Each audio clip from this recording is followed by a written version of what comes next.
Hi అండి. ఎలా ఉన్నారు? వీకెండ్ వస్తే ఏదో ఒక వెరైటీ ఉండాల్సిందే కదా! అయితే ఇలా స్ట్రీట్ సైడ్‌ని తలదన్నే మిర్చి బజ్జీ చేసివ్వండి. మీ ఇంట్లో వారు స్వర్గం అనక మానరు. వంట తెలియని వారు కూడా ఈ టిప్స్, కొలతలు పాటించండి. అద్భుతంగా కుదురుతుంది. ఒక కప్పు శనగపిండికి ఒక స్పూన్ ఉప్పు, చిటికెడు బేకింగ్ సోడా తీసుకొని కొంచెం కొంచెంగా వాటర్ కలుపుతూ బ్యాటర్ రెడీ చేసుకోండి. తర్వాత ఒక 6-8 మిరపకాయలు తీసుకొని అందులోంచి మొత్తం విత్తనాలన్నీ బయటకు లాగేసేయండి చాకుతో.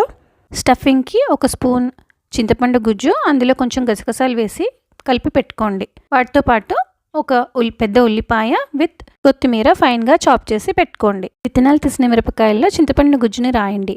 అవి బ్యాటర్లో ముంచుతూ కాగిన నూనెలో వేయించండి. బాగా వేగాక ఇలా టిష్యూ మీద వడకట్టుకొని లైట్గా చీలిక పెట్టి అందులో ఆనియన్, కొత్తిమీర, లైట్గా చాట్ పౌడర్ వేస్తే ఇటు సైడ్ని తెల్లదన్ని మిర్చి బజ్జీ రెడీ. మీరు వీకెండ్ ఏం వెరైటీ చేశారో కామెంట్లో చెప్పండి. ఛానల్ని సబ్స్క్రైబ్ చేసుకోవడం మర్చిపోవద్దు. Thank you.